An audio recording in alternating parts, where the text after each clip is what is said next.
ترک اول 6 صدی عیسوی میں روشناس ہوتے ہیں۔ یہ ایک خانہ بدوش قوم تھی جو مشرقی ایشیا اور وسط ایشیا میں گھومتی پھرتی اور وقتاً فوقتاً مغربی ایشیا اور مشرقی یورپ کی آبادیوں پر حملہ آور ہو کر انہیں ویران کر دیتی تھی۔ 6 صدی عیسوی میں اس نے ایک زبردست سلطنت قائم کر لی جو منگولیا اور چین کی شمالی سرحدوں سے لے کر بحرہ اسود تک پھیلی ہوئی تھی۔ اس سلطنت کے بانی کا نام چینی تاریخوں میں تومین اور ترکی کتبوں میں بومین درج ہے۔ تومین 552 میں مر گیا۔ اس کے بھائی نے جس کا نام استامی تھا مغرب میں فتوحات حاصل کیں۔ دونوں بھائی الگ الگ حکومتوں پر حکمران تھے۔ اہل چین ان حکومتوں کو شمالی ترکوں کی سلطنت اور مغربی ترکوں کی سلطنت کہتے ہیں۔ پہلی صدی ہجری 7ویں صدی عیسوی میں ان دونوں حکومتوں کو سلطنت چین کی اطاعت قبول کرنی پڑی، لیکن 63 ہجری بمطابق 682 عیسوی میں شمالی ترکوں نے چین کی فرما روائی سے آزاد ہو کر اپنی سابق خود مختاری حاصل کر لی۔ قطبات اور خان جو منگولیا کے دریائے اور خان کے نام سے منسوب ہے اور ترکی زبان کی قدیم ترین یادگار ہیں، ترکوں کی اسی شمالی سلطنت سے تعلق رکھتے ہیں۔ یہ سلطنت 126 ہجری بمطابق 744 تک قائم رہی۔ مغربی ترکوں میں ترگش کا قبیلہ سب سے زیادہ ممتاز تھا۔ اس کے سرداروں نے پہلی ہجری 7ویں صدی عیسوی کے آخر میں خاقان کا لقب اختیار کر لیا تھا، لیکن 121 ہجری بمطابق 737 عیسوی میں عربوں نے نصر بن سیار کی قیادت میں ترگش کا خاتمہ کر دیا۔ ترکوں اور عربوں کے تعلقات پہلی صدی ہجری میں ولید اول کے عہد خلافت میں شروع ہوئے۔ اسی عہد میں قتیبہ بن مسلم نے بخارا، سمرقند، خوارزم، خیوا، تاشقند اور کاشغر کے ترکی علاقے فتح کر کے وہاں اسلامی حکومت قائم کی، لیکن ان فتوحات کا اثر ترکوں کے قبول اسلام پر بہت کم پڑا اور وہ بدستور بت پرستی کرتے رہے۔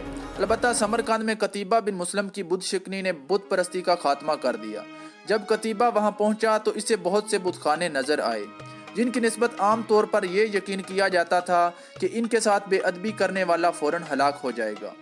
قتیبہ بن مسلم نے ان بت خانوں میں آگ لگا دی، مگر اس پر کوئی آنچ نہ آئی۔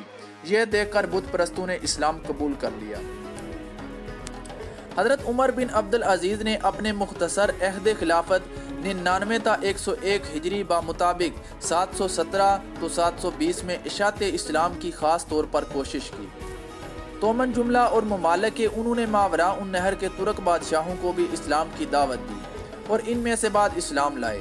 پھر عبداللہ ابن معمر عشکری کو دعوت اسلام کے لیے ماوراء النہر بھیجا اور وہاں کے بعد قبیلے مسلمان ہو گئے۔ اس کے بعد خلیفہ حشام کے عہد خلافت میں ابو سیدہ کی تبلیغ سے ماوراء النہر کے لوگ کثرت سے ایمان لائے۔ سمرقند اور بخارا وغیرہ سے جو ترکستان کے علاقے تھے جزیہ اور خراج کی رقمیں بیت المال میں آتی تھیں۔ خراج کے سلسلے میں ترکستان سے لونڈیاں اور غلام بھی بھیجے جاتے تھے۔ پھر بھی معتصم باللہ کی خلافت 218 سے 227 ہجری بمطابق 833 تا 842 عیسوی تک ترکوں میں اسلام کی اشاعت عام طور پر نہ ہو سکی۔ سب سے پہلے خلیفہ منصور نے ترکوں کو فوج میں بھرتی کرنا شروع کیا، لیکن اس کے عہد میں ان کی جماعت بہت قلیل تھی اور فوج اور حکومت میں صرف عربوں اور ایرانیوں کا اقتدار تھا۔ ہارون الرشید کے زمانے خلافت میں اہل عرب اور اہل روس کے درمیان جو حریفانہ کشمکش پیدا ہوئی، اس نے امین کے زوال کے ساتھ عربوں کی قوت کا بھی خاتمہ کر دیا، اور مامون کے عہد میں جس کی ماں ایرانی نسل تھی، ایرانیوں کا زور بہت بڑھ چکا تھا۔ اس کے بعد معتصم خلیفہ ہوا تو اس نے ایرانیوں کے اقتدار سے خائف ہو کر ترکوں سے مدد حاصل کرنا چاہی، اور چونکہ اس کی ماں ترک تھی اس لیے طبعاً اسے ترکوں کی جانب میلان بھی تھا۔ چنانچہ اس نے ہزاروں ترک غلام خرید کر انہیں اسلامی تعلیم اور فوجی تربیت دی، اور اب فوج میں ترکوں کی تعداد اور قوت تیزی کے ساتھ بڑھنے لگی۔ گبن لکھتا ہے کہ معتصم نے، جو اس خطرناک مثال کا سب سے پہلا بانی ہے، 50,000 سے زیادہ ترکوں کو دارالخلافہ میں لا کر آباد کیا، اور اس نے ان کے لیے طلا کا ریشمی لباس تجویز کیا اور زرین ٹبکے وردی میں شامل کیے، جس کی وجہ سے ترکی دستے دوسری فوجوں سے ممتاز معلوم ہوتے تھے۔ ہر سال ہزاروں ترک غلام پایا تخت میں لائے جاتے، ان میں سے کچھ محافظ شاہی دستے میں شامل کیے جاتے اور باقی فوج میں بھرتی کر دیے جاتے۔ جو اپنی قابلیت میں زیادہ ممتاز ہوتے وہ فوجوں کے سپہ سالار مقرر کر دیے جاتے۔ جون جون ترکوں کی قوت فوج میں بڑھتی گئی، عربی دستے کم ہوتے گئے۔ ترکوں کو چونکہ خلیفہ کی خاص سرپرستی حاصل تھی، اس لیے وہ کسی کی پرواہ نہیں کرتے تھے اور بغداد کی سڑکوں پر بے تحاشا گھوڑے دوڑاتے تھے، جس سے اکثر عورتیں اور بچے ٹکرا کر زخمی ہو جاتے تھے اور بعض اوقات مر بھی جاتے تھے۔ اس لیے بغداد کے باشندے ان کے مظالم سے بہت جلد عاجز آ گئے۔ جب معتصم کے پاس ان کی شکایتیں کثرت سے آنے لگی تو اس نے فیصلہ کیا کہ ترکوں کے لیے بغداد سے باہر ایک چھاونی بنائی جائے۔ اس غرض کے لیے اس نے سامرا کا مقام پسند کیا، جو بغداد سے تقریباً 60 میل کے فاصلے پر واقع تھا۔ یہ مقام اس کو اس قدر پسند آیا کہ اس نے اس کا نام بدل کر سرمن رائے یعنی جس نے دیکھا خوش ہوا رکھ دیا۔ فوجی بارگوں کے علاوہ خلیفہ اور وزراء کے بھی عالی شان محل تیار کیے گئے۔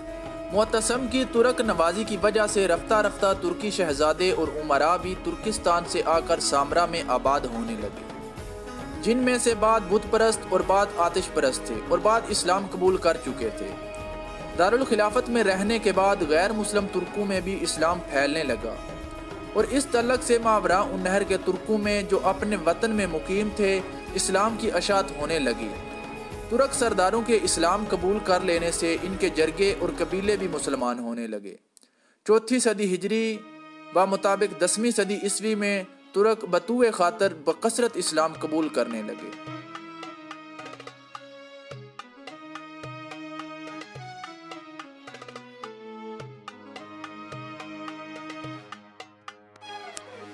نو سو 20 عیسوی میں 2 لاکھ ترک گھرانے مسلمان ہوئے۔ ابن اسیر کا بیان ہے کہ ماوراء النہر کے ایک ترکی قوم کے 10,000 گھرانے جو بلاساغون اور کاشغر کے نواح میں اسلامی علاقوں پر دھاوا مارا کرتے تھے، صفر 435 ہجری بمطابق دسمبر 1043 میں اسلام لائے۔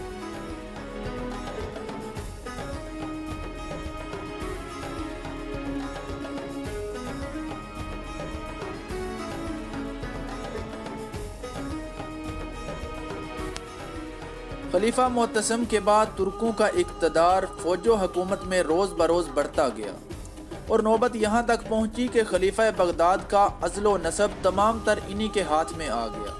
نہ صرف تخت بلکہ خلیفہ کی زندگی بھی انہی کے رحم و کرم پر تھی۔ انہوں نے متعدد خلفاء کو ذلیل کر کے تخت سے اتارا اور بعضوں کو قتل بھی کر دیا۔ نتیجہ یہ ہوا کہ دولت عباسیہ کا زوال سلطنت کے ہر حصے میں نمایاں ہونے لگا۔ مختلف صوبوں کے گورنروں نے پایا تخت سے آزاد ہو کر اپنی اپنی خود مختار حکومتیں قائم کر لیں۔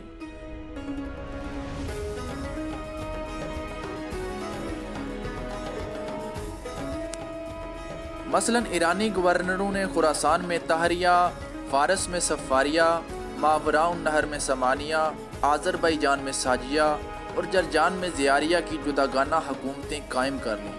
اسی طرح ترکوں نے مصر میں طلونیہ، ترکستان میں ایلکیہ، پھر مصر میں اشیندیہ اور افغانستان و ہند میں دولت غزنویہ کی بنیاد ڈالی۔ یہ تمام حکومتیں 3 صدی کے وسط سے 4 صدی ہجری کے وسط تک قائم ہو گئیں۔ 5ویں صدی ہجری 11ویں صدی عیسوی میں ترکوں کے ایک گروہ نے خراسان میں دولت سلجوقیہ کی بنیاد رکھی۔